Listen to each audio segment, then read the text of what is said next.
Everything you think you know about medieval hygiene is probably wrong. You've heard it 100 times. Medieval people never bathed. They stank. They were covered in filth, crawling with lice, drowning in their own waste. It's one of the most repeated facts about the Middle Ages, and it's almost entirely a myth. Because the real story of medieval hygiene is stranger and honestly more disturbing than anything you've been told. There were public bathhouses packed with people every single week. There were queens who bathed in wine. There was one specific, terrifying event that made an entire continent stop washing overnight. And it wasn't because people got lazy. By the end of this video, you're going to find out why a king once employed a nobleman whose entire job was to wipe his backside. You're going to learn what really happened inside medieval bathhouses that got them all shut down. And you're going to discover the shocking answer to a question you've probably never even thought to ask. Who was actually cleaner in the Middle Ages? The peasants or the kings? This is the true, filthy, fascinating history of medieval hygiene. And almost none of it is what you expect. So where did this idea even come from? That medieval people were dirty, diseased, and terrified of water? Here's the uncomfortable truth. A huge part of that reputation wasn't invented by the Middle Ages at all. It was invented centuries later by people who had every reason to make the medieval world look as ugly as possible. During the Renaissance, scholars and artists loved to paint themselves as the enlightened ones, the generation that pulled Europe out of a dark, backward past. And what better way to prove how advanced you are than by exaggerating just how disgusting the people before you supposedly were? Then, centuries later, Victorian historians took that story and ran even further with it. They loved a good morality tale about progress, cast the Middle Ages as filthy and ignorant, and suddenly their own century looked like the pinnacle of human civilization by comparison.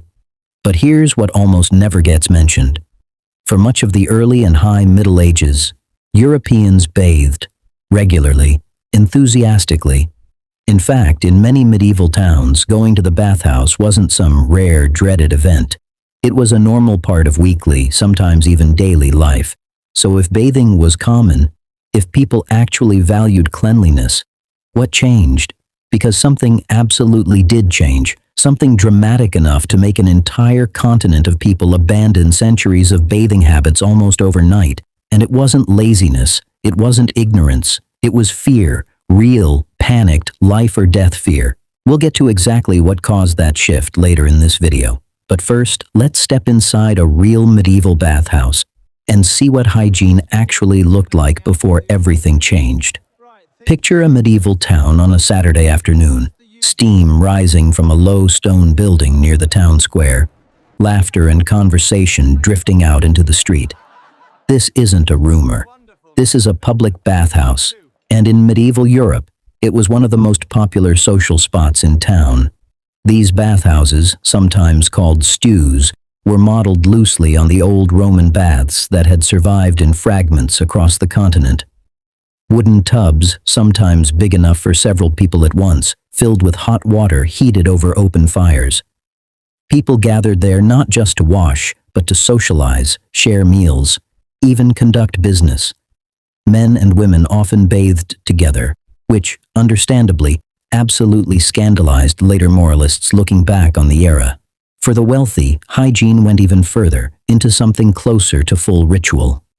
Nobles and royalty didn't just wash, they bathed in scented water infused with rose petals, chamomile, and sweet herbs. Some accounts describe noble women bathing in wine, believed at the time to soften and beautify the skin.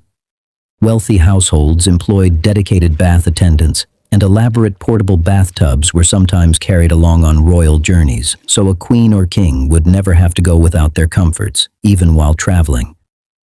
Perfume was everywhere among the elite. Rosewater, in particular, became almost a status symbol, splashed on skin, sprinkled into laundry, even used to freshen the air in great halls before important feasts. But here's where the story takes a darker turn. Some of the most popular medieval beauty treatments were quietly, horrifyingly dangerous. Wealthy women seeking pale, aristocratic skin sometimes used cosmetics made with lead. Mercury showed up in certain skin treatments, prized for its ability to lighten complexion, completely unaware that it was slowly poisoning the very people using it.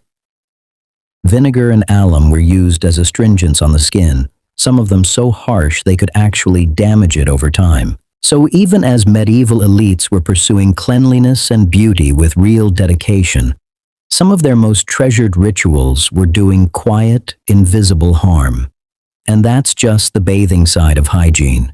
Because there's a whole other, far stranger side of medieval daily life we haven't touched yet. What happened when nature called inside a castle? Let's talk about something the history books tend to skip over politely. Because if you actually want to understand medieval life, you have to understand medieval toilets. Most castles were built with a clever, if slightly grim, piece of engineering called a garderobe. Essentially a small stone chamber, often built into the thickness of a castle wall, with a seat positioned over a long vertical shaft. That shaft ran straight down the outside of the castle, emptying either into the moat below or directly into a cesspit dug specifically for that purpose. It sounds crude, and in some ways it was. But it was also remarkably functional for its time. Some larger castles had multiple garderobes built along the same wall, essentially an early form of plumbing, using nothing but gravity. Interestingly, the word garderobe originally meant guardrobe, or wardrobe, because the smell inside these small chambers, thick with ammonia from waste, was actually believed to help repel fleas and moths from clothing. So nobles would sometimes hang their fine garments inside the garderobe itself, using the stench as a strange, effective form of medieval pest control. For ordinary people living in towns and villages, toilets were far simpler. Communal outhouses, chamber pots kept in bedrooms overnight, and in larger towns, public latrines built directly over rivers, letting the current carry waste away. Some rivers running through major medieval cities became so heavily used this way that certain stretches were essentially open sewers by the time they reached the countryside. But nowhere was hygiene more strangely intimate than inside the royal household. Because English kings employed a position with one of the most oddly personal job titles in history, the groom of the stool. This nobleman's official duty was to assist the king with his bathroom needs, literally helping him use the chamber pot and cleaning him afterward. Now, here's the twist you would never expect. This wasn't a lowly, humiliating position at all. It was one of the most sought-after, trusted jobs in the entire royal court. Because whoever held that role spent enormous amounts of private time alone with the king, far more than most nobles or even ministers ever did. That closeness meant real influence. Grooms of the stool often became some of the king's most powerful, trusted confidants, quietly shaping political decisions from what should have been the most undignified room in the palace. So the smell inside a medieval castle wasn't just waste and mud like most people assume. It was a strange mix of ammonia-soaked garderobes, perfumed halls, roasting meat from the kitchens, and burning candle wax. But there was one smell far more dangerous than any of that, one that would soon terrify the entire continent and change hygiene in Europe forever. In the year 1347, something arrived in Europe that would change absolutely everything. Not just how people lived, not just how many of them survived, but how they understood cleanliness itself, the Black Death. Within just a few years, it would kill somewhere between a third and half of Europe's entire population. Whole towns emptied. Villages vanished completely. Nobody, from the poorest peasant to the wealthiest noble, was safe from it. And in a world with no understanding of germs, no concept of bacteria or viruses, people desperately searched for any explanation, any pattern that might explain why this horror was spreading so fast. And tragically, they landed on exactly the wrong answer.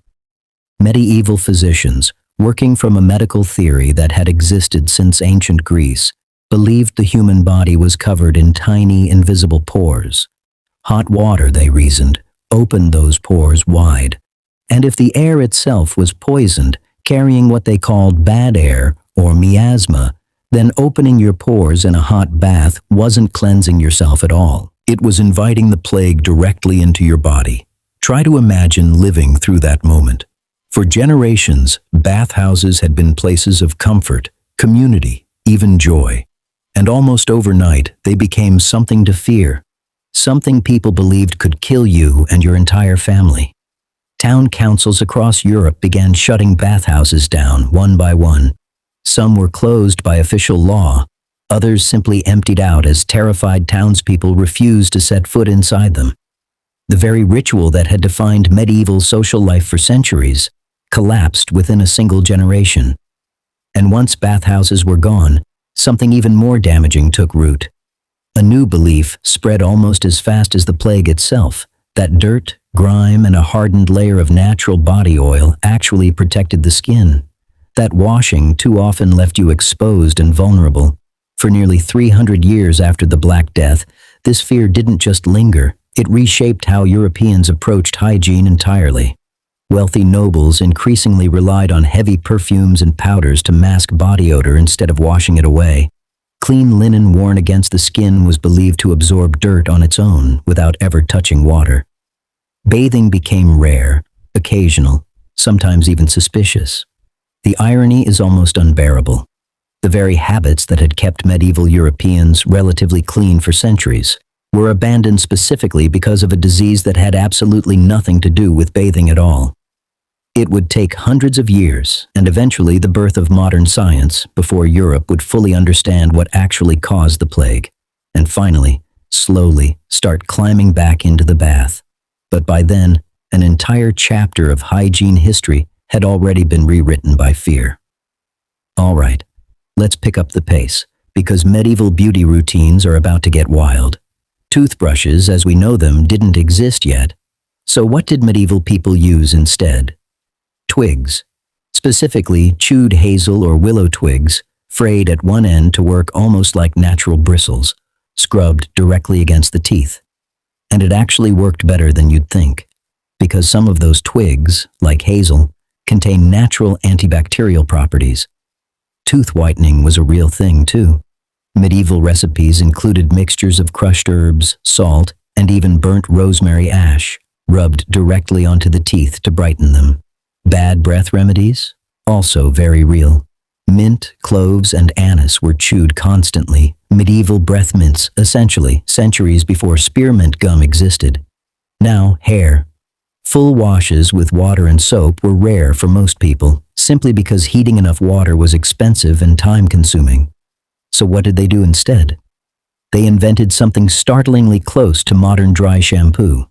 Fine powders, sometimes made from ground orris root, were brushed through the hair to absorb oil and grease, leaving it looking and smelling fresher without a drop of water. And lice? Unfortunately, incredibly common, across every single social class, from peasants to kings. The solution was the fine-toothed lice comb, a tool so effective and so essential that versions of it have been found almost unchanged in archaeological digs across the entire medieval world. Even eyebrows got attention. High foreheads were considered a major beauty ideal for women in the later Middle Ages, so fashionable ladies would actually pluck their hairline back, sometimes along with their eyebrows entirely, to achieve that elegant, elongated look. So here's the real picture forming. Medieval people weren't ignoring hygiene. They were constantly working around the tools and knowledge they had, inventing surprisingly clever solutions to problems we solve today with a $5 bottle from the pharmacy. Which brings us to the question this entire video has been building toward. With bathhouses, perfumes, twig toothbrushes, and dry shampoo all in play, who actually came out cleaner in medieval society? The peasants working the fields all day? Or the kings and queens sitting on their thrones? The answer might genuinely surprise you. Here's the assumption almost everyone makes without thinking twice. Peasants, working outdoors, covered in mud and sweat, must have been the dirty ones. And nobles, wrapped in silk, draped in perfume, sitting comfortably in their castles, must have been the clean ones. The truth flips that assumption almost completely upside down. Peasants actually had strong, practical reasons to stay relatively clean. Many lived near rivers, streams, or village wells, and washing hands, faces, and feet daily was simply common sense, especially before meals and after working the fields. Clothing, though rarely elaborate, was washed regularly in the nearest water source because peasants typically owned very few garments and genuinely couldn't afford to let them go to ruin. And critically, once the Black Death struck, peasants generally didn't have access to the layers of expensive perfume nobles increasingly relied on to mask odor. So their motivation to actually wash themselves using nothing but soap and water often remained stronger out of pure necessity. Nobility, on the other hand, faced a different problem entirely. Heavy fabrics, multiple structured layers of clothing, extravagant wigs, particularly by the later medieval and early modern periods, that were nearly impossible to wash and were sometimes worn for weeks or even months without a single cleaning. And after bathhouses shut down in the wake of the plague, many nobles leaned almost entirely on perfume, scented powders, and specially treated linens instead of actual washing, layer upon layer of floral, herbal scent, applied directly over unwashed skin, which means, at least for certain stretches of the medieval period, especially the centuries following the Black Death, it's entirely possible that ordinary peasants splashing in a cold stream every morning out of necessity were genuinely cleaner than the powdered, perfumed nobility sitting comfortably on their thrones. Cleanliness, it turns out, was never really about class or wealth. It was about circumstance, about whichever habits, necessity, fear, or fashion happened to demand in that particular moment of history. So the real story of medieval hygiene isn't a simple dirty stereotype at all. It's a complicated, constantly shifting relationship between fear, class, science, and ever-changing fashion, one that shaped an entire continent for centuries. So after everything, the bathhouses, the rosewater rituals, the guardrobes built straight into castle walls, the groom of the stool, the plague that changed an entire continent's relationship with water, what's the real story of medieval hygiene? It's not the story you were taught. Medieval people weren't ignorant, they weren't lazy, and they certainly weren't indifferent to cleanliness. For much of the era, they bathed, groomed, and cared for their bodies with genuine dedication, often using remarkably clever tools and techniques given what they had available. What changed their habits wasn't stupidity. It was fear. A very real, very human fear, born from watching a disease tear through everyone they loved, with no understanding of why. And in a strange way, that fear left fingerprints on the modern world that are still visible today. The idea that a light dusting of powder or a splash of perfume could substitute for actually washing lingered in parts of European society for centuries. Meanwhile, the soap-making guilds that quietly survived the bathing shutdown kept essential knowledge alive, knowledge that would eventually help fuel a full hygiene revival during the Renaissance, as science slowly began replacing fear with actual understanding. Even now, some of the small habits born in the Middle Ages have never really left us. Mint to freshen breath, combs designed for scalp care, the basic instinct to wash hands before eating, something peasants understood as simple common sense, centuries before anyone had ever heard the word bacteria. So here's the question worth sitting with. If an entire continent could abandon centuries of hygiene almost overnight, out of fear and misunderstanding, what habits do we hold on to today, convinced they're keeping us safe, that some future generation might look back on and find just as surprising? Let me know what you think in the comments below. And if peeling back the myths of medieval daily life pulled you in the way I think it did, wait until you see what it actually meant to live as a medieval peasant. Because next, we're stepping into the fields, the cottages, and the daily grind of the people who made up the vast majority of medieval society, a life far harder and far more resilient than you've ever imagined.